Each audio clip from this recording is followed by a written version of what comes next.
കേരളം വല്ലാതെ കെട്ടുപോയി തുടങ്ങിയിരിക്കുകയാണ്. സിനിമകൾ പോലും പുറത്തിറക്കാൻ പറ്റാത്ത അവസ്ഥയിലാണ്. സിനിമയിലൊരു പാട്ട് പുറത്തിറങ്ങിയാൽ ഉടൻ തന്നെ ആ സിനിമ നിരോധിക്കണം, തിയേറ്ററിൽ പ്രദർശിപ്പിക്കരുത് എന്ന് അഭിപ്രായം പറയാൻ ചില മതസംഘടനാ തലവന്മാർ, നേതാക്കന്മാർ രംഗത്ത് വരുന്നു. ഇതെന്തൊരു കെട്ടകാലമാണ് കേരളം. ഒരിക്കൽ ഒരു സിനിമ വന്നപ്പോൾ കേരളം മുഴുവനും ആ സിനിമയ്ക്കെതിരെ വളരെ പ്രചരണം നടത്തി. ഒരൊറ്റ മനുഷ്യൻ പോലും ആ സിനിമ കാണാത്തവന്മാരാണ്. സിനിമ കാണുകയോ സിനിമയിൽ പറഞ്ഞിരിക്കുന്നത് എന്താണ്, അതിൽ പറഞ്ഞിരിക്കുന്നത് യാഥാർത്ഥ്യം എന്താണെന്ന് മനസ്സിലാക്കാതെയാണ് കേരള സ്റ്റോറി എന്ന സിനിമയെക്കുറിച്ച് ഇവിടെ കുറേ ആൾക്കാർ ഇങ്ങനെ അഭിപ്രായം പറഞ്ഞത്. സിനിമ കണ്ടിട്ട് സിനിമയിൽ പറയുന്ന കാര്യങ്ങൾ എന്തൊക്കെയാണെന്ന് മനസ്സിലാക്കിയിട്ട് അതിനെ വിമർശിക്കൂ, കുഴപ്പമില്ല, അത് ന്യായമായ ഒരു കാര്യമാണ്. കാരണം സിനിമ എന്ന് പറയുന്നത് കാണാൻ വേണ്ടിയുള്ള ഒരു സാധനമാണ്. അല്ലാതെ ആരെങ്കിലും എഴുതുന്ന ഈ കുറിപ്പുകൾ വെച്ചുകൊണ്ട് ഈ സാഹിത്യ വാരഫലം പോലുള്ള കുറിപ്പുകൾ കണ്ടിട്ട് ആ സാഹിത്യത്തെക്കുറിച്ച് പറയുന്ന കുറേ ബുദ്ധിജീവികളുണ്ട്. അതുപോലത്തെ കുറേ ജാടകളാണ് കേരളത്തിലുള്ളത്. എന്തായാലും ഞാൻ അക്കാര്യം വിഷയങ്ങളോട്ട് പോകുന്നില്ല.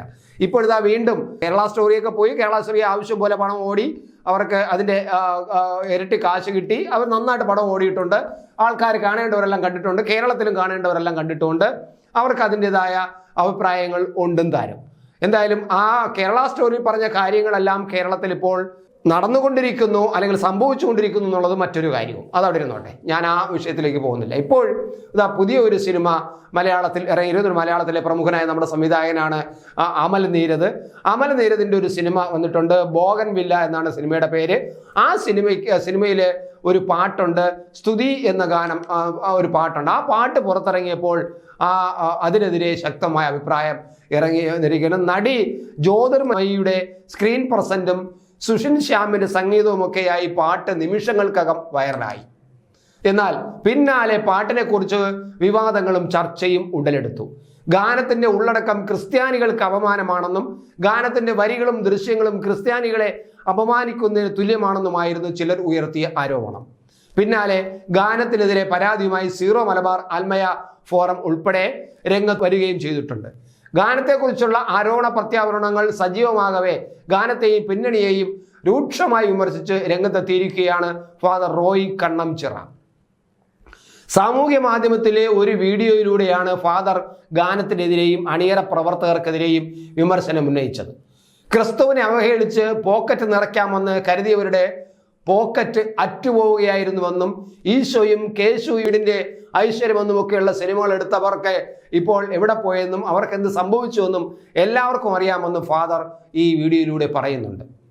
ഭൂലോകം സൃഷ്ടിച്ച കർത്താവിന് സ്തുതി തന്നെയാണ്, പക്ഷേ അത് പിശാചിന്റെ വേഷം ധരിച്ച് വിശുദ്ധ കുരിശിനെയും ക്രിസ്തീയ ആചാര അനുഷ്ഠാനത്തിനെ നടത്തുന്ന ഇടത്തെ അവഹേളിച്ചുമാണ് നിങ്ങൾ ഡാൻസ് കളിക്കുന്നതെങ്കിൽ ആ ചുവട് പിഴച്ചു പോകുമെന്ന് ഫാദർ പറയുന്നുണ്ട്. വളരെ രൂക്ഷമായ ആക്ഷേപവും ആരോപണവുമാണ് ഫാദർ ഈ സിനിമയെക്കുറിച്ച് ബോഗൻവില്ല എന്ന് പറഞ്ഞ സിനിമ അമൽ നീരദിന്റെ ബോഗൻവില്ല സിനിമയെക്കുറിച്ച് പറഞ്ഞിരിക്കുന്നത്. എന്നാൽ ഈ സിനിമയിലെ ശില്പികളായ ചിലർ ഇതിനെക്കുറിച്ച് അഭിപ്രായം പറഞ്ഞിട്ടുണ്ട്. അവർ പറഞ്ഞെന്താണ്, ഗാനത്തിനെതിരെയുള്ള വിമർശനങ്ങൾ പ്രതികരണവുമായി അതിൻ്റെ വിനായ് ശശികുമാർ, അതിൻ്റെ രചയിതാവ്, ആ ഗാനം എഴുതിയ രചയിതാവ് വിനായ് ശശികുമാർ രംഗത്തെത്തിയിട്ടുണ്ട്.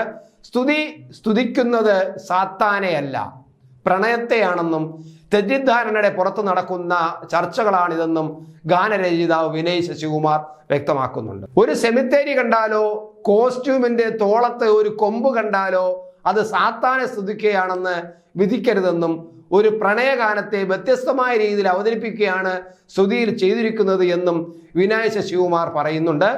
സിനിമ ഇറങ്ങിയതിന് ശേഷം വിലയിരുത്തുക.